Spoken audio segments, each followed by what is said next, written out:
The oppressive Louisiana summer of 1857 hung over Riverbend Plantation like a burial shroud.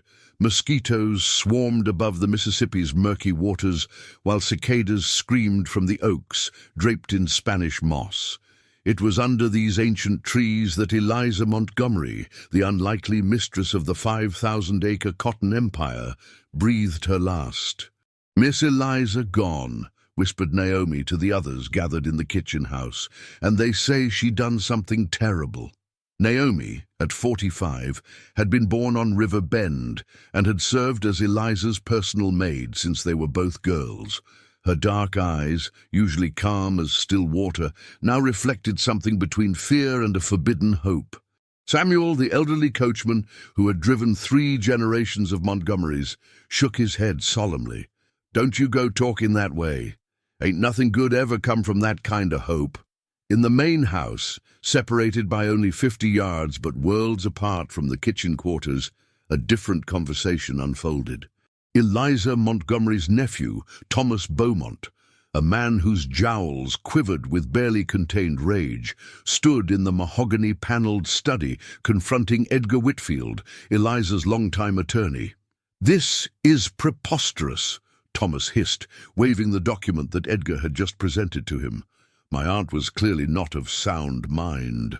A fever can drive even the sanest person to madness." Edgar Whitfield, a lean man with silver hair and the patient demeanor of someone who had weathered many storms of human greed, merely adjusted his spectacles. "Your aunt's will was drafted 3 years ago, Thomas. She was in excellent health then, and she reaffirmed her wishes to me just last month. The will in question was unprecedented. Eliza Montgomery had decreed that upon her death, all 57 enslaved people at River Bend would be freed. More shocking still, she had set aside funds for their passage to Pennsylvania or Ohio and had named them collective heirs to her substantial fortune. Thomas's face reddened to a dangerous hue.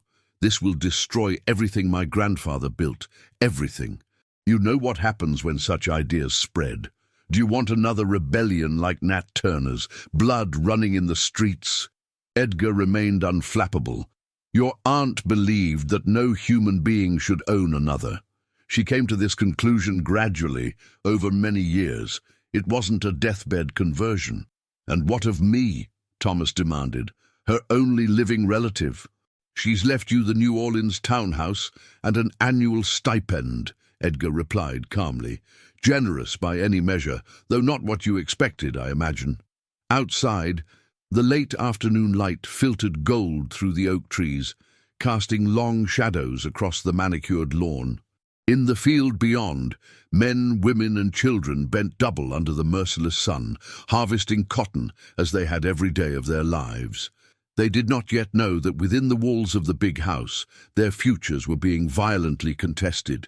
Back in the kitchen house, conversation had fallen to whispers as Jerome, the youngest of Naomi's 3 sons, burst through the door.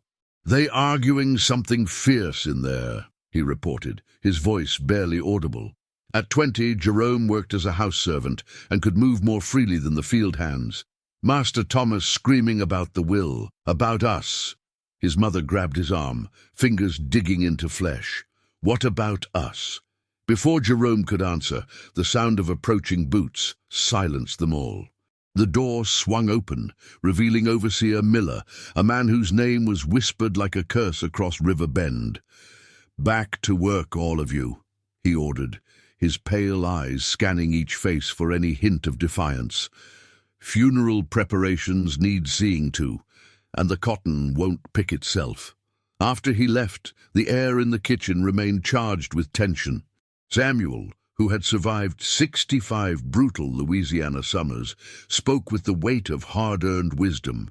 "Whatever's happening, don't you go getting ideas. Remember what happened to old Ben when he tried running north." They all remembered.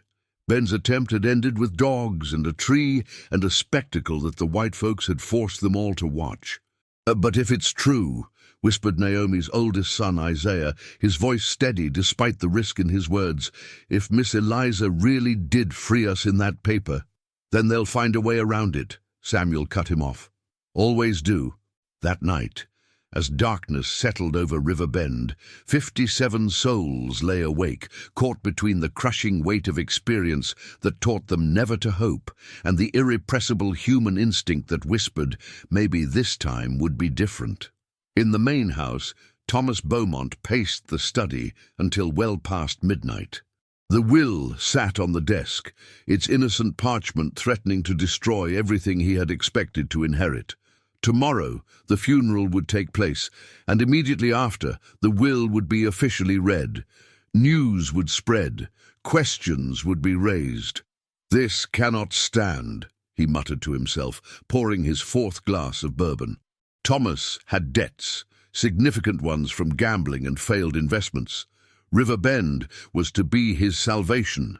The thought of losing it all to those he considered property was intolerable.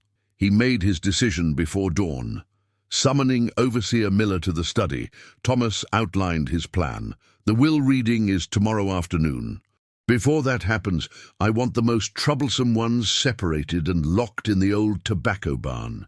Isaiah, Jerome, and that educated one who thinks no one knows he can read, Daniel, and the women who talk too much, Naomi and Ruth."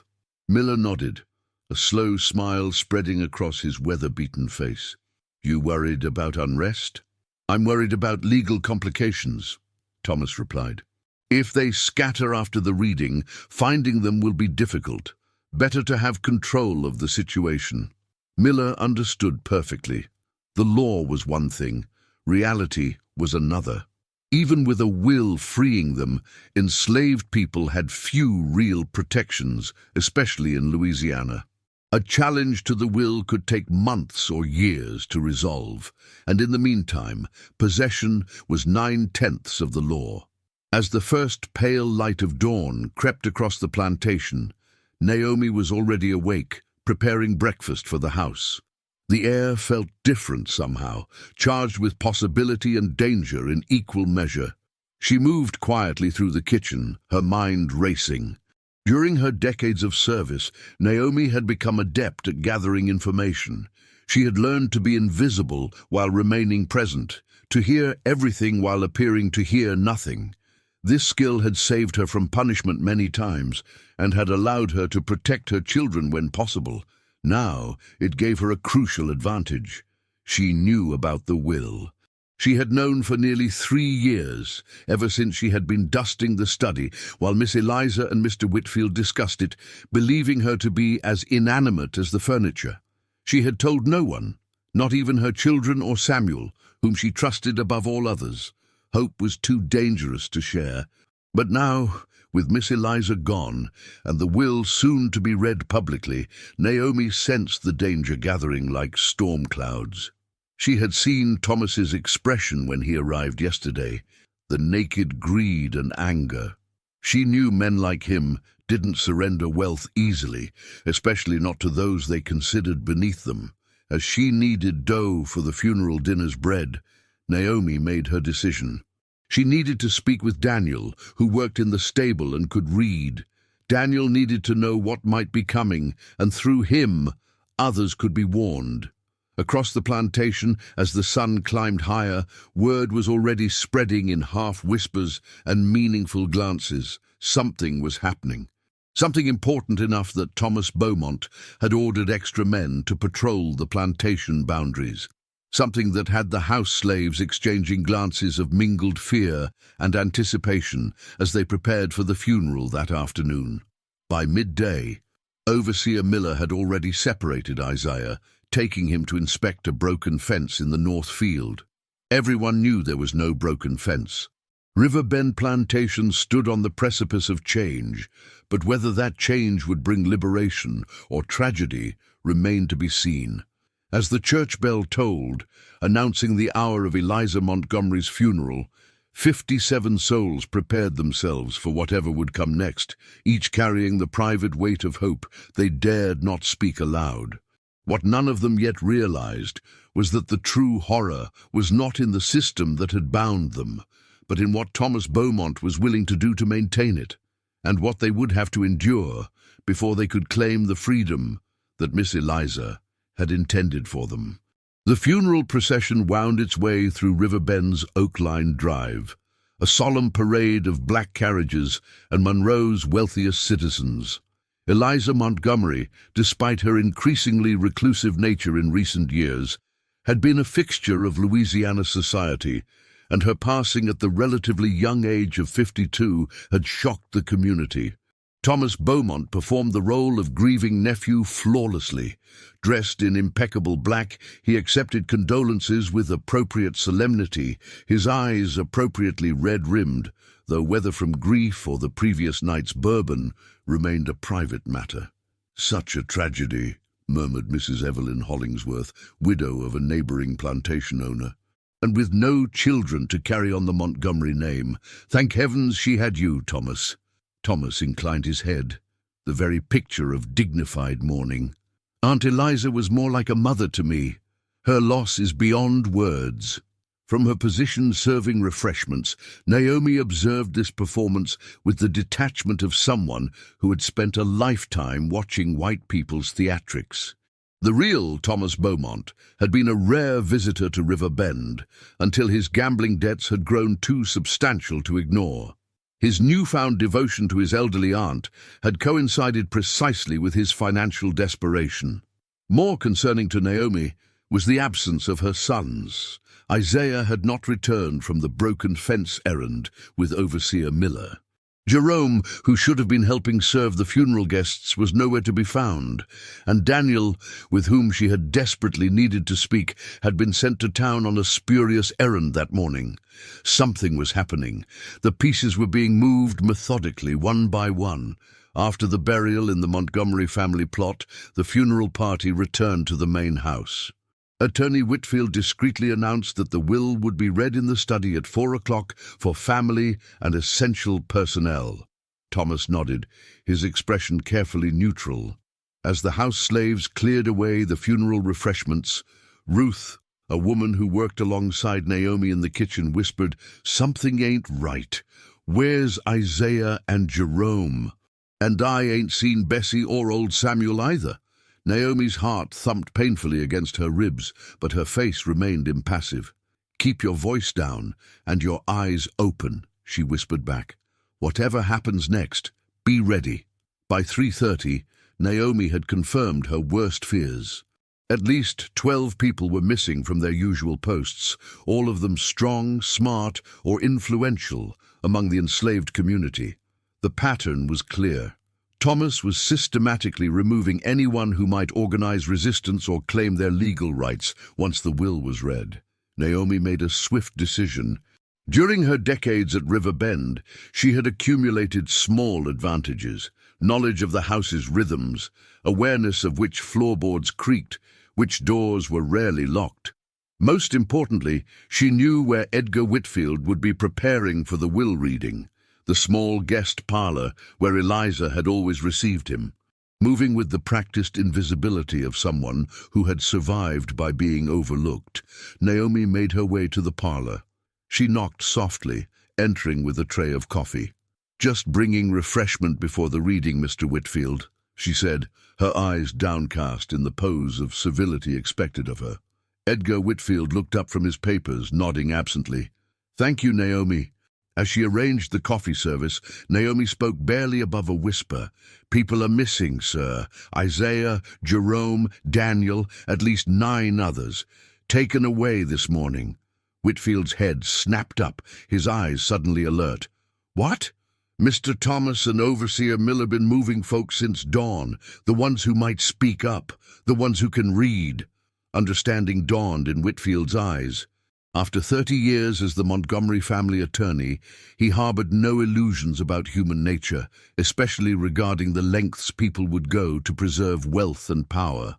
"You know about the will," he said. It wasn't a question. Naomi nodded almost imperceptibly. "Miss Eliza told me herself, eventually. Made me promise to help see it done right." This was not strictly true. Eliza had never directly told Naomi about the will, but over time, through overheard conversations and small confidences, Naomi had pieced together enough to understand her mistress's intentions. The lie was necessary now. It gave her information a legitimacy that I overheard while dusting would not. Whitfield's expression grew grave. Thomas has already filed a legal challenge claiming mental incompetence. This removal of witnesses complicates matters. "We ain't witnesses, Mr. Whitfield," Naomi said, her voice gaining a slight edge. "We the beneficiaries." The attorney nodded slowly, respecting the correction. "Indeed, and as such, your whereabouts during the reading is crucial." He checked his pocket watch. "We have 25 minutes. Tell me everything you know about where the others might have been taken." As the grandfather clock in the hall struck 4, the study filled with the expected attendees.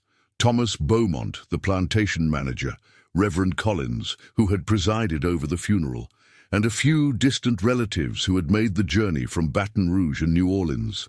Notable by their absence were any representatives of those most affected by the will's contents. The house servants, who would normally attend to the guests, had been replaced by 2 unfamiliar men who, despite their formal attire, had the unmistakable bearing of slave catchers. Edgar Whitfield entered precisely at 4, his face betraying nothing of his conversation with Naomi. He carried Eliza Montgomery's will in a leather portfolio, along with several other documents. "Thank you all for gathering at this difficult time," he began formally.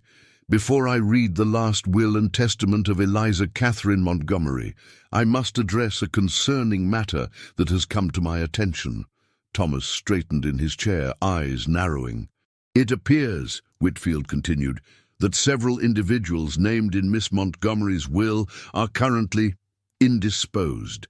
As executor of the estate, I cannot in good conscience proceed until all beneficiaries are accounted for." A tense silence fell over the room. Thomas's face remained carefully composed, though a muscle twitched in his jaw. "My dear Mr. Whitfield," Thomas finally said, his voice silky with controlled anger, "surely you're not suggesting that slaves are required to be present at a will reading? Such a thing is unprecedented." "What's unprecedented," Whitfield replied evenly, "is the nature of Miss Montgomery's will itself. And yes, when individuals are named as beneficiaries, their presence, or at least their whereabouts, becomes a legal concern." Reverend Collins shifted uncomfortably. "Perhaps we should clarify the situation. What exactly does Eliza's will stipulate?" Whitfield glanced at the Reverend, then deliberately around the room. "Miss Montgomery's will frees all enslaved persons at Riverbend Plantation and establishes a trust for their relocation and future security. They are, in effect, her primary heirs." The reaction was immediate and chaotic. Gasps and exclamations erupted from the relatives. The plantation manager swore audibly. Thomas remained eerily still, his face draining of color. "This is why," Whitfield continued once the commotion subsided, "I must insist on knowing the whereabouts of Isaiah, Jerome, Daniel, Naomi, Ruth, Samuel, and others who have been removed from their usual duties today." Thomas rose slowly, his composure cracking. "This is absurd. My aunt's will cannot possibly be valid. No court in Louisiana will uphold such a document, and you know it, Edgar." Perhaps not immediately," Whitfield conceded, "but Miss Montgomery anticipated the challenges. She has established connections with abolitionist attorneys in Boston and Philadelphia. This will be a test case, one that she was prepared to fund extensively." What happened next occurred with a rapidity that later those present would struggle to reconstruct in proper sequence. Thomas lunged for the will in Whitfield's hands.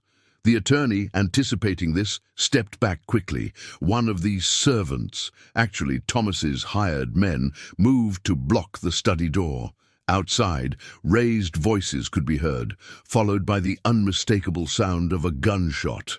"What have you done, Thomas?" Whitfield demanded, clutching the portfolio to his chest. Thomas's face contorted with rage. "What any sane man would do. Those people are property, my property by right of inheritance. I've simply secured what's mine while you and the court sort out my aunt's madness." "Where are they?" Whitfield pressed. A cruel smile twisted Thomas's features.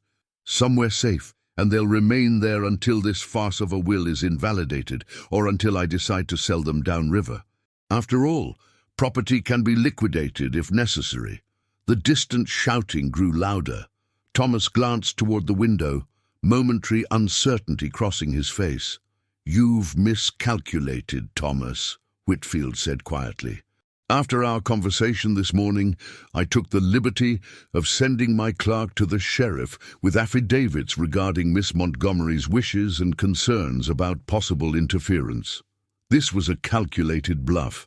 Whitfield had indeed sent his clerk to town, but with instructions to secure copies of the will with several trusted colleagues, not to involve the sheriff, who, like most local officials, was firmly aligned with plantation interests.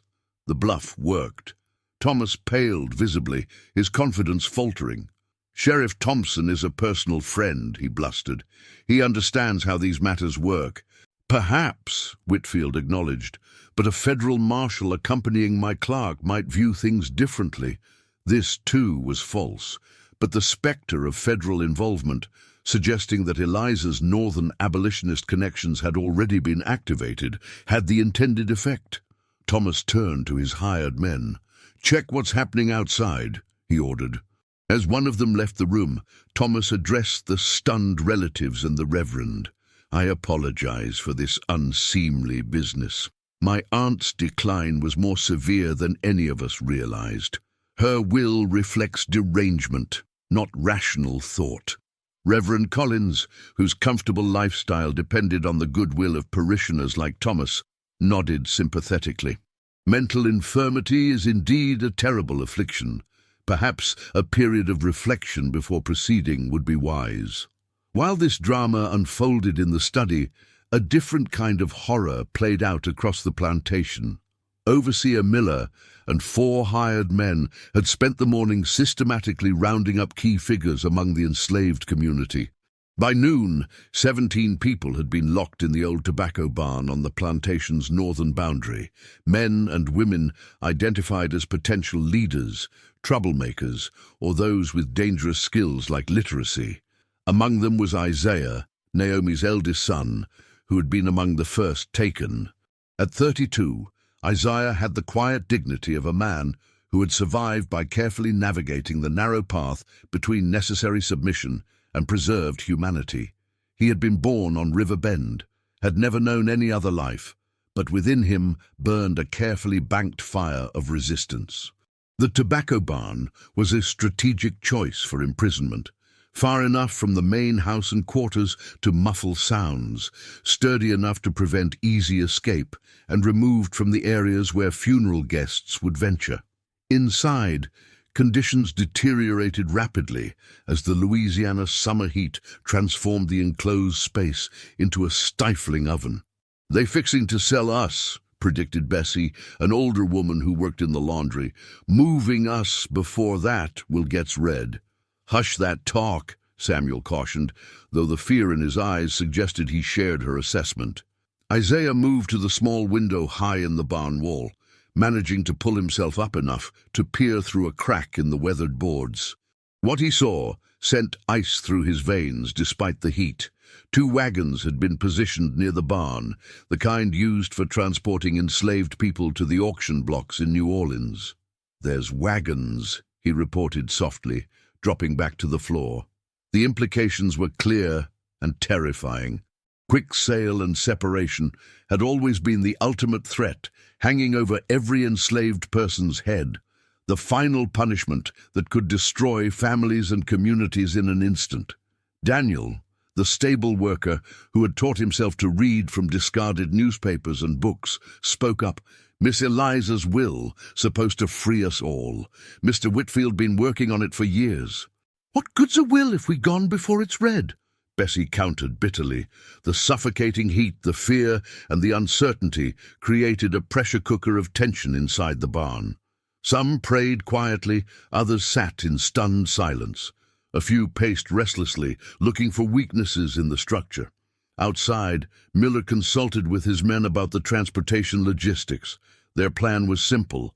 Once the funeral concluded, they would move the first group, the men, to a holding facility in Baton Rouge owned by a slave trader named Carver. The women would follow the next day. By the time any legal complications from the will emerged, the merchandise would be dispersed beyond easy recovery. What neither Miller nor Thomas had anticipated was Naomi's conversation with Whitfield, or the attorney's swift response. After speaking with Naomi, Whitfield had indeed sent his clerk to town, but not to the sheriff. Instead, the young man had ridden to the neighboring Wilkinson plantation, where he delivered an urgent message to James Wilkinson, a rare plantation owner with moderate views on slavery and a long-standing personal rivalry with the Beaumont family. The distant gunshot that had been heard during the confrontation in the study marked the beginning of the rescue attempt. James Wilkinson, accompanied by his overseer and 3 trusted workers, had approached the tobacco barn, intending to verify Whitfield's claims about unlawful detention. Miller's men had fired warning shots, unwilling to let strangers approach their cargo. This exchange had rapidly escalated, drawing attention from the funeral guests and throwing the plantation into chaos. Miller, realizing the situation was unraveling, made a fateful decision. Rather than risk losing his valuable captives, he ordered the men loaded into the waiting wagon immediately. Inside the barn, the 17 imprisoned people heard the commotion outside, followed by the sound of the heavy wooden bar being lifted from the door. "On your feet," Miller shouted as he entered, brandishing a pistol. "You men, out first. Move quickly and quietly, and nobody gets hurt." Isaiah locked eyes with his younger brother Jerome across the barn, a lifetime of unspoken communication passing between them. They had been raised in a world where survival often depended on knowing when to submit and when to resist, and on recognizing the moments when those desperate calculations shifted. This, Isaiah realized with crystal clarity, was such a moment. Once they were loaded into those wagons, any chance of claiming the freedom Miss Eliza had intended for them would vanish.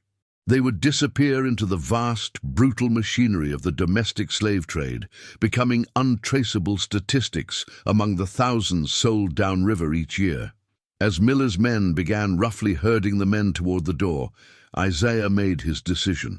Freedom, if it existed at all, lay not in compliance, but in the chaos unfolding outside. Whatever happened next would determine not just his fate, but the fate of everyone at River Bend.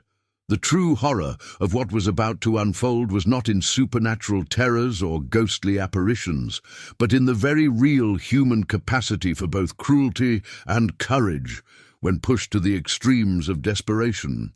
The moment Isaiah made his move remained etched in the collective memory of River Bend for generations. As Miller's men began forcing the captives toward the waiting wagons, Isaiah suddenly stumbled, falling heavily against the nearest guard.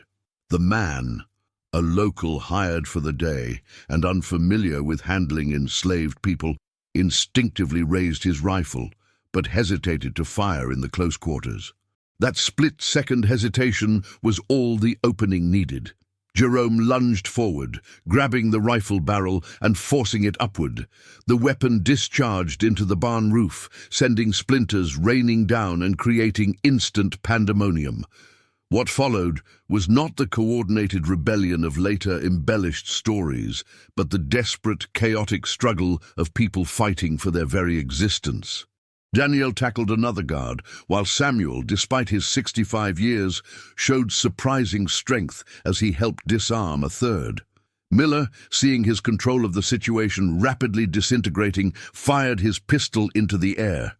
"Stop this now," he bellowed, "or I start putting bullets in bodies." The threat might have worked, might have forced submission through sheer terror, had another shot not rung out from the direction of the main house. This sound, carrying clearly across the plantation, created a critical moment of distraction. Miller turned reflexively toward the noise, and in that instant Isaiah struck.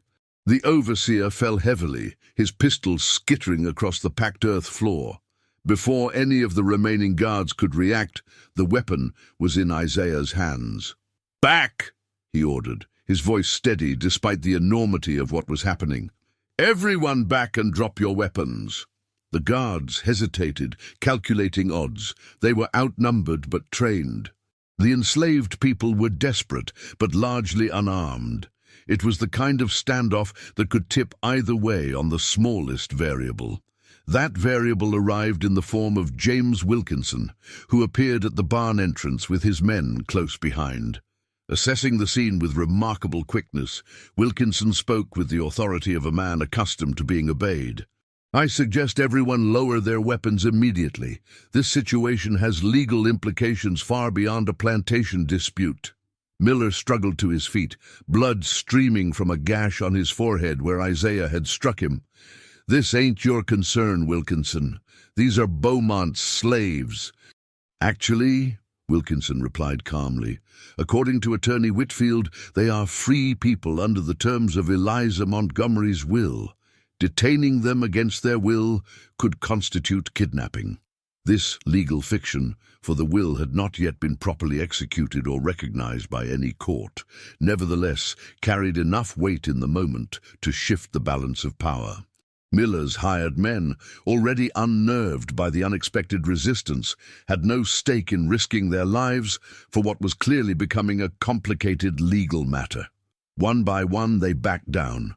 Isaiah, still holding Miller's pistol, felt something he had never experienced before, the dizzy, terrifying sensation of having crossed a line from which there was no return.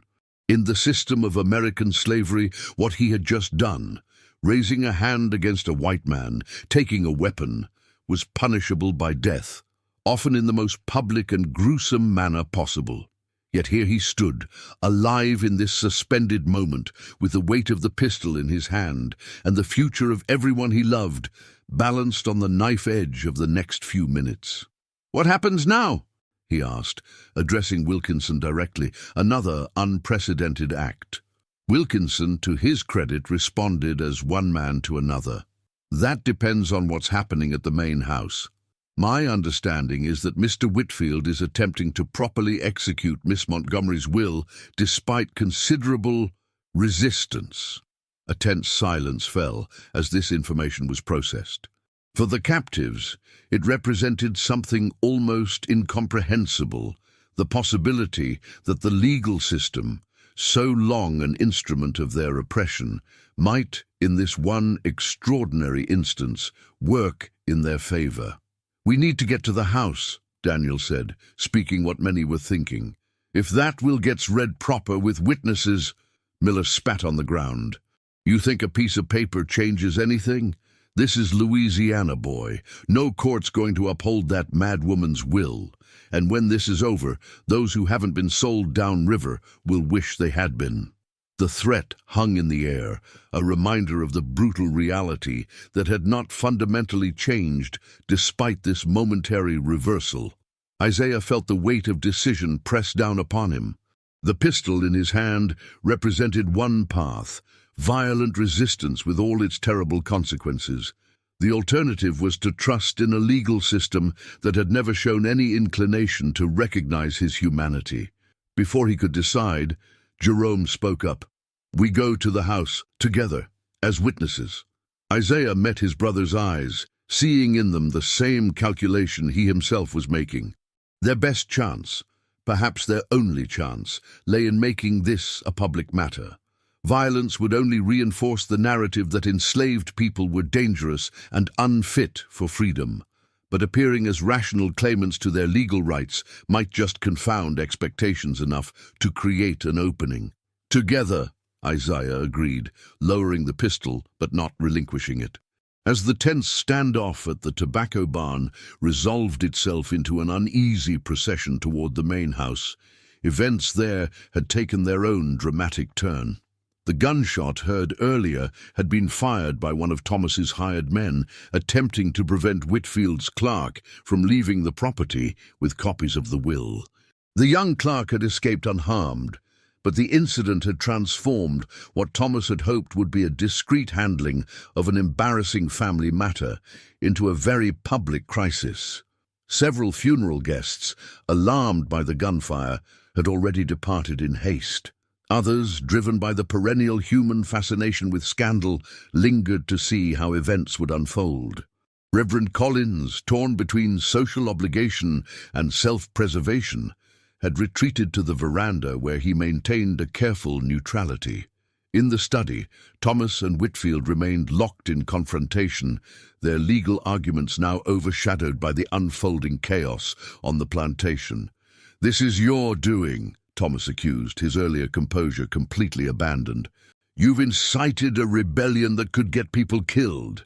Whitfield's face remained impassive.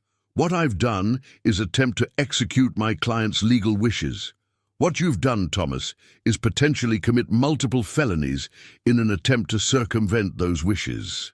Before Thomas could respond, commotion erupted outside. Through the study window they could see a remarkable sight. A group of about 20 people approaching the house, the former captives from the barn, along with Wilkinson and his men. Isaiah walked at the front, his bearing incongruously dignified given the circumstances. Thomas blanched. "This is insanity. You're going to get us all killed." Whitfield moved to the window, assessing the situation. "They appear to be coming peacefully. Perhaps we should hear what they have to say. Hear what slaves have to say." Thomas laughed bitterly. "Has the whole world gone mad?" Despite Thomas's objections, the extraordinary delegation was admitted to the house, though not into the study itself. Instead, they gathered in the grand entrance hall, creating an unprecedented tableau. Enslaved people standing openly in the main part of the house, not as servants but as claimants. Naomi, who had been waiting anxiously since her conversation with Whitfield, pushed through the curious onlookers and ran to embrace her sons. "You're alive," she whispered, touching their faces as if to confirm the miracle of their presence. "Both of you." The reunion was brief. Whitfield emerged from the study, Thomas close behind him. A hush fell over the assembled group. "As I was about to read before the interruption," Whitfield announced, his voice carrying clearly through the hall, "Eliza Montgomery's will contains specific provisions regarding the people of River Bend Plantation." He proceeded to read the relevant section. "I, Eliza Catherine Montgomery, being of sound mind and body, do hereby decree that upon my death all persons held in bondage at River Bend Plantation shall be immediately manumitted and granted their freedom. Further, I establish a trust in the amount of $50,000 to provide for their transportation to free states and initial settlement. The remainder of my estate, including all lands, buildings, investments, and physical assets, shall be liquidated, with the proceeds divided equally among the aforementioned freed persons, whom I hereby recognize as the rightful beneficiaries of the wealth their labor has created." The words hung in the air, their radical implications almost too enormous to comprehend. 57 people, men, women, and children who had awakened that morning as property, were now being legally recognized, not only as human beings, but as heirs to one of the largest fortunes in Louisiana. Thomas's reaction was immediate and violent.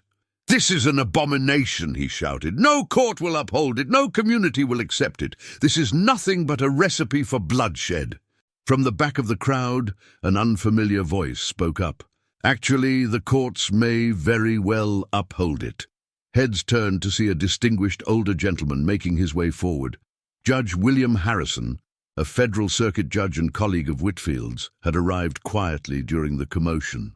"Edgar invited me to witness the reading," Harrison explained. "As a legal observer." Thomas's face contorted with fury. "This was a trap, all of it." "Not a trap," Whitfield corrected, "merely prudent preparation. Eliza anticipated challenges to her will and took steps to ensure its proper execution." The judge surveyed the extraordinary scene before him. The freed people standing with tentative hope, the white plantation elite in various states of shock and outrage, the unusual presence of James Wilkinson providing a buffer between potential violence and vulnerable new freedom. "This will is unusual but not unprecedented," the judge stated. "Several cases in Virginia and Maryland have established precedent for testamentary manumission. The provision making former slaves beneficiaries of the estate is more radical, but not clearly illegal." "This is Louisiana, not Virginia," Thomas seethed. "Our laws are different." "Indeed they are," Harrison acknowledged, "which is why this case will likely end up before the Supreme Court. In the meantime, as the validity of the will is adjudicated, the status quo of Miss Montgomery's intentions should be preserved. These people are provisionally free, pending final legal determination." The word "free" rippled through the crowd like a physical force. For some, it brought tears, for others, stunned silence. For Isaiah, who had lived his entire life under the weight of bondage, the word seemed too fragile to bear the magnitude of what it promised. Thomas, seeing his control of the situation slipping away entirely, made one final desperate attempt. "This is still my property," he insisted. "I'm still master here until courts rule otherwise." "That's where you're mistaken," Whitfield replied evenly. "As executor of the estate, I have legal authority over River Bend until the will is fully executed, and my first act is to honor Eliza's explicit wish that her former slaves be recognized as free persons." In that moment, Isaiah understood with perfect clarity why Eliza Montgomery had chosen Edgar Whitfield as her executor. It wasn't just his legal expertise, it was his moral courage, a rare commodity in 1857 Louisiana. The next few hours unfolded in a blur of activity. Judge Harrison, lending the weight of federal authority to the proceedings, helped establish temporary arrangements. The freed people would remain at River Bend while the legal challenges proceeded, with Whitfield as estate administrator ensuring their safety and providing for their immediate needs. Thomas Beaumont, his power effectively neutralized by the judge's presence, retreated to the New Orleans townhouse left to him in the will, but his parting words to Whitfield carried an unmistakable threat. "This isn't over, not by a long measure." As night fell over River Bend, the 57 newly freed people gathered in the church that had always been divided by race, whites in the front pews, enslaved people in the back balcony when permitted to attend at all.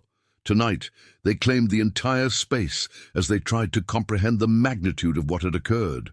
Samuel, who had lived long enough to see 3 generations born into bondage, spoke first.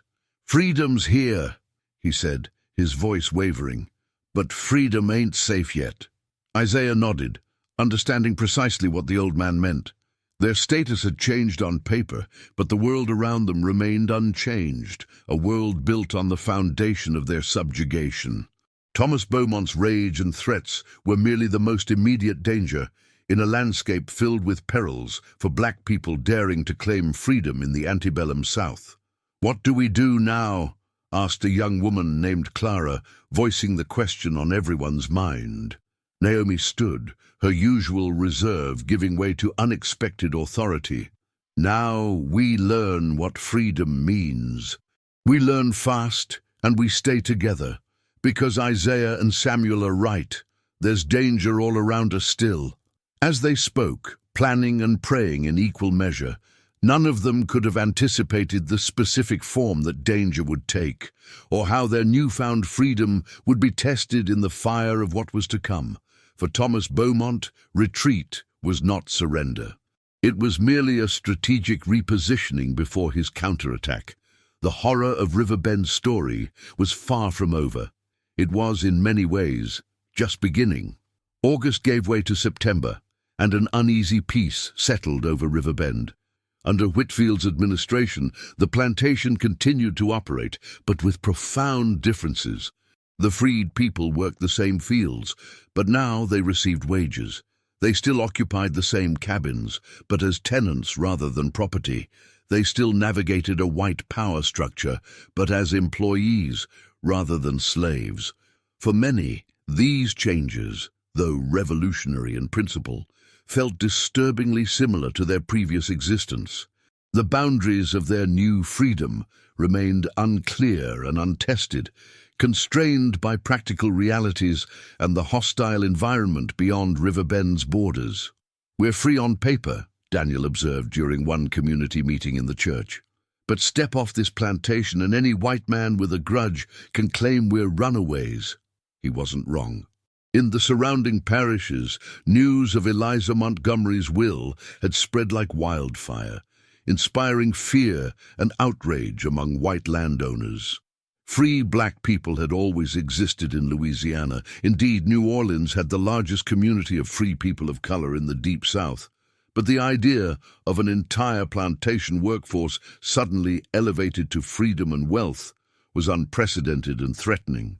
The legal challenges to the will proceeded slowly, exactly as Thomas had anticipated. His lawyers filed multiple objections and motions, each requiring hearings and responses, each consuming time and resources.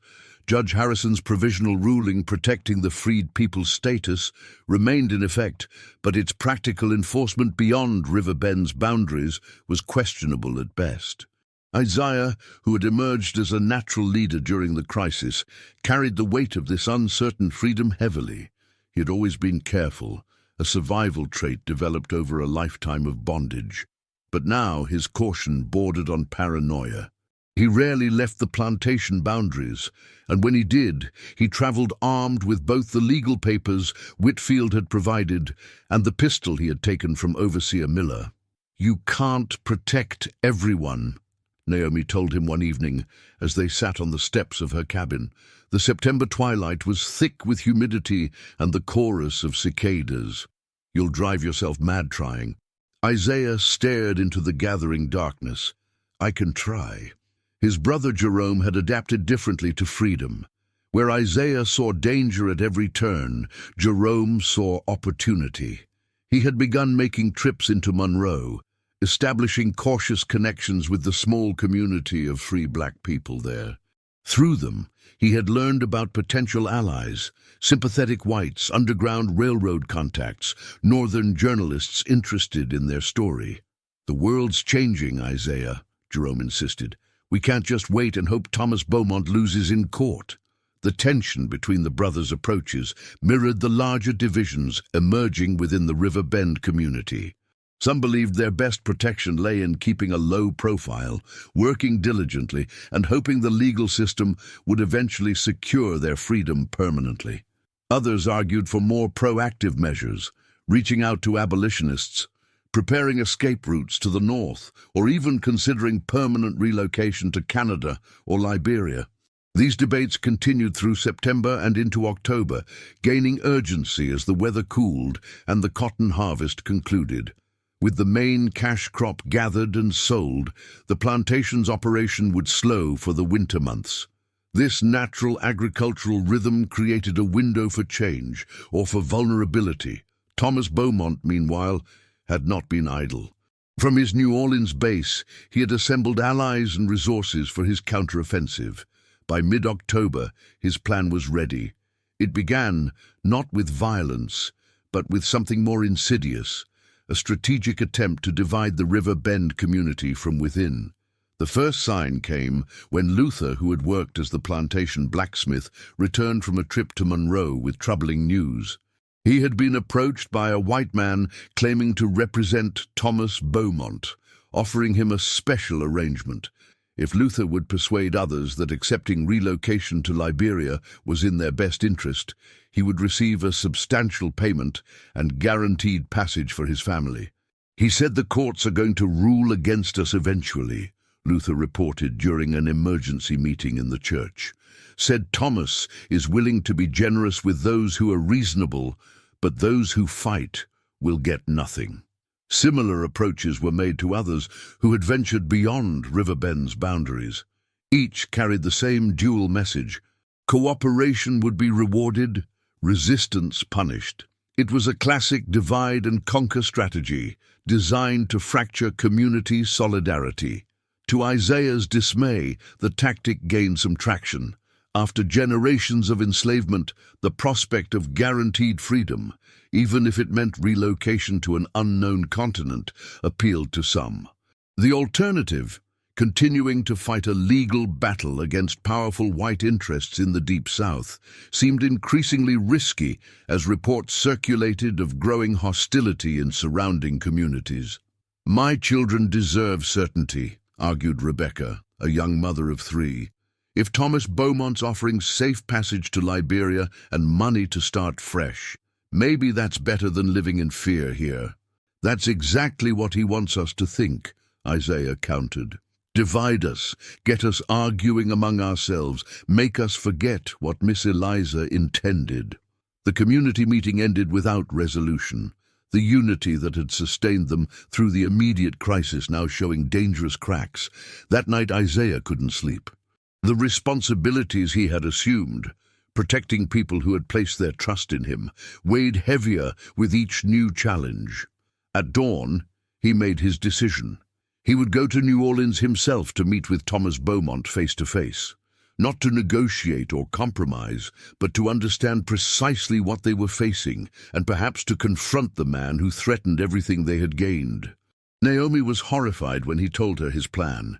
"You can't go alone," she insisted. "It's too dangerous." "Jerome will come with me," Isaiah assured her, though he hadn't yet discussed it with his brother. "And we'll meet with Mr. Whitfield first, get his counsel." Naomi's eyes, which had witnessed 60 years of human cruelty, filled with tears. "You don't know Thomas Beaumont like I do. There's a darkness in him that doesn't stop at ordinary evils." Isaiah embraced his mother, trying to project a confidence he didn't entirely feel. "We have to know what we're fighting, and I need to see this man for myself, not as a slave seeing a master, but as one man facing another." Jerome, when approached, agreed immediately. Unlike Isaiah's measured decision, Jerome's acceptance came with an eager intensity that worried his older brother. At 27, Jerome had always been the more impulsive of the two, quicker to anger, faster to act. These qualities, dangerous under slavery, could be equally problematic in their current precarious freedom. "This isn't about confrontation," Isaiah cautioned as they prepared for the journey. "It's about information." Jerome's smile didn't reach his eyes. "Of course." They departed the following morning, traveling with documentation from Whitfield that established their legal status as free men and beneficiaries of Eliza Montgomery's estate. The journey to New Orleans would take several days, a voyage into increasingly hostile territory. With each mile they moved south. The psychological weight of the journey was as significant as its physical challenges. Both men had spent their entire lives within the boundaries of River Bend, save for rare trips to Monroe. Now they navigated a world that viewed them simultaneously as an anomaly and a threat. Black men traveling freely, carrying legal papers that claimed equality their society fundamentally rejected. They reached New Orleans on the fourth day, entering a city unlike anything they had experienced.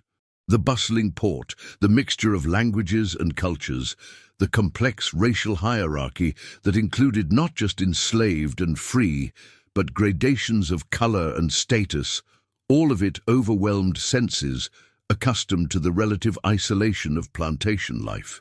Edgar Whitfield maintained a small office near the courthouse, and it was there they went first. The attorney's surprise at seeing them quickly gave way to concern. "You shouldn't have come," he said bluntly after hearing their purpose. "Thomas has considerable influence here, and the city isn't safe for you." "Nowhere is truly safe for us right now," Isaiah replied. "That's why we need to understand what we're facing." Whitfield sighed, recognizing the truth in these words. "Thomas has filed new motions challenging Eliza's mental competence at the time she drafted the will. He's produced witnesses, servants from the New Orleans house, who will testify that she suffered delusions in her final years." "That's a lie," Jerome interjected hotly. "Miss Eliza was sharp until the fever took her." "Truth matters less than what can be proven in court," Whitfield said, the weariness in his voice suggesting he had fought this battle many times, especially when the case involved such unconventional provisions. The implications were clear. Despite Judge Harrison's support, despite the legal precedents Whitfield had cited, the system was fundamentally designed to protect white property interests. The extraordinary nature of Eliza's will, not just freeing her slaves, but making them her heirs, pushed against boundaries that many powerful interests were determined to maintain. What about Thomas's offers to individuals? Passage to Liberia in exchange for abandoning claims to Riverbend? Isaiah asked. Whitfield's expression darkened. So, he's already implementing that strategy. I suspected he might. It's clever, creates division within your community while positioning himself as reasonable and generous. Is it a genuine offer? Jerome pressed. Could people actually trust him to fulfill it? The attorney considered this carefully. Thomas has the resources to arrange such transportation. Whether he would honor the financial commitments afterward is another matter entirely. Once people are an ocean away, they have little recourse if promises are broken. This confirmed Isaiah's suspicions. Thomas was offering an illusion of safety that would ultimately leave people vulnerable and isolated, separated from the community that was their true strength. We need to meet with him directly, Isaiah said. See what he says when confronted. Whitfield shook his head emphatically. That would be extremely dangerous. Thomas Beaumont is not a man who responds well to being challenged, especially by those he considers beneath him. But Isaiah's mind was made up. After further discussion, Whitfield reluctantly provided the address of Thomas's Garden District mansion, extracting a promise that they would not go alone. He offered to accompany them the following day after completing urgent court business. That night, the brothers stayed in a small boarding house that catered to free people of color, one of the few such establishments in the city. Their room was sparse but clean, a luxury compared to the cabins they had occupied their entire lives. As they settled in for the night, Jerome finally voiced the question that had been building since their departure from River Bend. What do we do if the courts rule against us? If they say Miss Eliza's will isn't valid? Isaiah had been asking himself the same question for weeks. The weight of leadership meant having answers, even to impossible questions. Then we make different plans. Canada, maybe, or one of the northern states where a man might actually live free. And leave Riverbend? After all we've survived there? Isaiah stared at the ceiling, feeling the weight of history pressing down on him. Freedom means choosing your path, Jerome, even when all the choices are hard ones. They fell silent, each lost in his own thoughts, as the sounds of the city, so foreign to their plantation-tuned ears, filtered through the thin walls. Neither slept well, and dawn found them already dressed and anxious to complete their mission. Whitfield arrived as promised, bringing with him unexpected news. "Thomas has agreed to meet with you," he announced, his face grave. "He sent this response after I messaged him about your arrival in the city." The brothers exchanged surprised glances. They had expected resistance, perhaps even a refusal. This ready acceptance suggested either confidence or calculation on Thomas's part. "He's specified that he'll meet with you alone, not with me present," Whitfield continued. "I strongly advise against this." Isaiah considered the implications. A private meeting carried obvious risks, but it also offered the opportunity to speak directly, without legal representatives controlling the conversation. "We'll go," he decided. "But we'll be careful." The Beaumont mansion stood on a quiet, oak-lined street in the Garden District, its Greek Revival columns and manicured grounds projecting the confidence of old wealth. Isaiah and Jerome approached the imposing front gate with the strange duality of men who had spent their lives working on such properties, but never entering them as visitors or equals. A servant, an older black man with the careful expressionlessness that both brothers recognized immediately as a survival mechanism, led them not to the main house, but to a garden pavilion behind it. There Thomas Beaumont waited, seated comfortably with a drink in hand, despite the early hour. "The Montgomery slaves," he greeted them, not bothering to rise. "Or should I say, the Montgomery heirs? Such an interesting legal fiction my aunt created." Isaiah noted the calculated insult, but refused to be provoked. "Mr. Beaumont, thank you for agreeing to meet." Thomas gestured vaguely toward empty chairs. "Curiosity, I suppose. I wanted to see what kind of men believe they can step into a world they weren't made for." The brothers remained standing. Jerome's tension was palpable, but he followed Isaiah's lead in maintaining composed dignity. "We've come to understand your intentions," Isaiah said directly. "People at River Bend are being approached with offers. Relocation to Liberia in exchange for abandoning their claims." Thomas smiled thinly. "A generous offer, I think.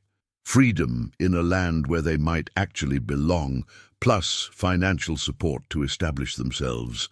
Certainly better than the alternative." "Which is?" Jerome asked, his voice tight with controlled anger. "Reality," Thomas replied simply. "The reality that no Louisiana court will ultimately uphold my aunt's madness. The reality that even if some federal judge temporarily sides with you, enforcement of such a ruling would be problematic. The reality that 57 blacks suddenly claiming to own one of the largest plantations in the parish presents certain social difficulties. The threat underlying these realities was unmistakable. Even with legal victory, they would face opposition ranging from economic sabotage to physical violence." "Miss Eliza believed differently," Isaiah countered. "She believed justice was possible." Thomas laughed, a sound devoid of humor. "My aunt spent her final years reading abolitionist literature and corresponding with Northern radicals. She lost touch with the world as it actually exists." He leaned forward, his voice dropping. "But I live in that world. I understand its rules and its necessities." "And those necessities include denying us what is legally ours?" Isaiah asked. "What is legally yours remains very much undetermined," Thomas snapped, his composure cracking slightly. "But yes, the necessities of maintaining a functioning society sometimes require setting aside abstract principles in favor of practical realities." The conversation continued in this vein for nearly an hour, Thomas alternating between condescension, veiled threats, and occasional attempts at persuasion. The core of his message remained consistent. The freed people of River Bend could accept his generous relocation offer, or they could face the consequences of challenging the established order. As the meeting concluded, Thomas made one final point. "Consider carefully who you're truly helping with this stubborn resistance. Those people look to you as leaders. Are you leading them to a better life or to disappointment and danger?" Outside, as they walked away from the mansion, Jerome finally exploded. "He's threatening us, threatening all of us, and hiding behind words like reality and practical considerations." Isaiah nodded grimly. "Yes, but he's also afraid." "Afraid? Did you see him sitting there, confident as a king?" "I saw a man who's offering compromises because he's not certain of victory," Isaiah replied. "If he were truly confident the courts would rule in his favor, he wouldn't bother with these Liberia offers. He'd simply wait and let the legal system give him what he wants." This insight, that Thomas's apparent strength might mask underlying vulnerability, accompanied them back to Whitfield's office, where they reported the conversation in detail. The attorney listened carefully, his expression growing increasingly troubled. "You may be right about his legal concerns," Whitfield acknowledged when they had finished. "Judge Harrison's involvement has complicated matters for him. But that makes Thomas more dangerous, not less. When men like Thomas Beaumont feel threatened, they often resort to methods outside the law. The warning proved prophetic sooner than any of them anticipated. That evening, as Isaiah and Jerome returned to their boarding house, they were approached by a well-dressed black man who introduced himself as James Pearson, a free person of color who worked as a messenger in the business district. "I have information you need to hear," he said quietly, glancing nervously at the street around them, "about Thomas Beaumont and your people at River Bend." Inside the privacy of their room, Pearson revealed what he had learned through the complex information network that existed among free and enslaved black people throughout New Orleans. "Beaumont's hired men," he explained, "not just to approach people with offers, but others, men who've worked as slave catchers and overseers. They left the city 3 days ago, heading north." Isaiah felt his blood run cold. "Toward River Bend?" Pearson nodded grimly. "Word is, they're not going to wait for courts to decide. They're going to create a situation, something to force the issue. And then, the implications were horrifying but clear. Thomas was implementing a two-pronged strategy. While dividing the community with selective offers, he was simultaneously preparing some form of violent intervention to regain control of the plantation by force. "We need to get back," Jerome said immediately. "Warn everyone." Isaiah nodded, the weight of leadership never feeling heavier than in that moment. They had come seeking information and understanding. They had found confirmation of their worst fears. They departed New Orleans before dawn the next day, pushing themselves and their horses to the limit of endurance. The journey that had taken 4 days going south was compressed into a desperate 3-day race northward, each mile bringing fresh anxiety about what might be happening at River Bend in their absence. They arrived to find the plantation apparently peaceful under the golden light of an autumn afternoon. Field work continued as usual. Children played near the cabins. Smoke rose from cook fires. For a moment, Isaiah allowed himself to hope that Pearson's warning had been mistaken or premature. That hope died as they approached the main house and saw Naomi running toward them, her face contorted with fear. "Thank God you're back," she gasped. "They came last night." The situation Thomas had engineered was both cruder and more effective than they might have anticipated. His hired men, former slave patrollers and overseers, had raided River Bend under cover of darkness, not to recapture anyone, but to instill terror. They had fired shots into the air, set fire to the cotton storehouse, and left written warnings nailed to doors. "Freedom or death, the choice is yours." No one had been physically harmed, but the psychological impact was devastating. The fragile sense of security that had been building over the past months had been shattered in a single night. "People are scared," Naomi reported as they gathered in the church that evening. "Some are talking about taking Thomas's Liberia offer now, saying it's better than waiting for worse to come." The community that had stood united in the immediate aftermath of Eliza's death was now fracturing under the weight of fear. Some argued for armed defense of the plantation, others for immediate departure, still others for accepting Thomas's terms while they still seemed negotiable. Isaiah, exhausted from the journey and overwhelmed by the responsibility before him, listened to the increasingly heated debate with a growing sense of despair. Everything they had gained, everything Eliza Montgomery had tried to give them, was slipping away, not through legal defeat, but through the simple, brutal application of terror. As the argument reached its peak, with accusations of cowardice and recklessness flying between former friends, Samuel, the eldest among them at 65, rose shakily to his feet. The room gradually quieted, respect for his age and wisdom overriding the panic of the moment. "I've been in chains all my life," he said, his voice carrying the weight of decades. "Seen children sold, women violated, men broken, seen all the evil that one person can do to another." He paused, his eyes moving slowly across the assembled faces. "But I also seen courage. Seen people hold on to their humanity when everything tried to take it away." The church was utterly silent now, every ear attuned to the old man's words. "Miss Eliza gave us a chance at freedom, but she couldn't give us the strength to claim it. That has to come from inside." Samuel's gaze fixed on Isaiah. "You went to face Thomas Beaumont man to man. What did you see in him?" Isaiah considered the question carefully. "I saw a man who believes he can win because he believes we'll break. He's counting on fear to do what the law might not." Samuel nodded slowly. "And will we break?" The question hung in the air, challenging not just Isaiah, but everyone present. It cut through the practical concerns about safety and survival to the deeper question underlying everything. Having tasted freedom, could they bear to surrender it, regardless of the cost? In that moment of silence, the enormity of their situation became clear to Isaiah in a way it hadn't been before. This was not merely about legal ownership of River Bend, or even about personal freedom. It was about challenging a system designed to make such freedom impossible, a system that would use any means necessary to crush those who dared to claim their humanity.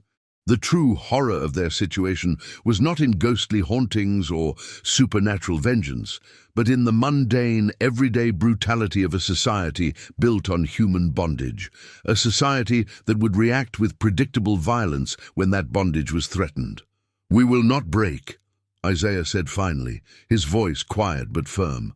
"Whatever comes, we face it together. Not because it's safe, but because it's right. Because we deserve to be free on the land our labor built." Jerome stood beside his brother. "Thomas is afraid because he knows what we've always known, that the system he defends is built on lies. Lies about who deserves freedom and who doesn't. Lies about whose humanity counts and whose doesn't." One by one, others rose, not everyone, but enough. Rebecca with her children, Daniel with his quiet dignity, Ruth with her fierce determination, a core of resolve formed in the center of fear, a commitment to seeing through whatever came next. They developed a plan that night, not for armed resistance, which would only validate the narratives their enemies constructed about them, but for principled, unified persistence. They would maintain their claim to River Bend. They would continue to work the land as free people. They would document every threat, every act of intimidation, creating a record that even the most biased court would find difficult to ignore. And if violence came, when it came, they would be prepared to defend themselves as any free community had the right to do, but they would not be provoked into actions that would undermine their legal and moral standing. Thomas Beaumont's raiders returned 2 nights later, as they had all expected. This time, the freed people were ready, not with guns and confrontation, but with unified presence and calm dignity. They stood together on the porch of the main house, lanterns illuminating their faces, witnesses to whatever might unfold. The sight was powerful enough to give the raiders pause. They had expected scattered resistance or panic, not this silent wall of humanity. After firing a few desultory shots into the air, they retreated, uncertain how to proceed against such unexpected opposition. It was a small victory, but a significant one. For the first time since Eliza's death, the community had acted not from fear, but from conviction. The path ahead remained dangerous and uncertain, but they would walk it together, claiming the freedom that was rightfully theirs, whatever the cost. As dawn broke over River Bend, Isaiah stood on the porch of the cabin he had been born in, watching the sun illuminate the land that 5 generations of his ancestors had worked without compensation. Whether through the courts or through continued resistance, this land, and the freedom to live on it as human beings rather than property, was worth fighting for. The true horror of American slavery had never been in the physical chains, but in the systematic attempt to convince human beings they were something less than human. In refusing to surrender their newly claimed freedom, the people of River Bend rejected that lie once and for all, standing together against the night terrors that Thomas Beaumont and the system he represented could inflict. Their story, a small chapter in the larger American struggle for liberty and justice, would continue beyond this moment, with challenges and setbacks alongside victories and progress. But in choosing to stand together against calculated terror, they had already achieved something remarkable. They had refused to be broken by fear. The will that Thomas had tried to break, both the legal document that had freed them and their collective will to claim that freedom, remained intact. And in that unbroken determination lay the seeds of a future worth fighting for.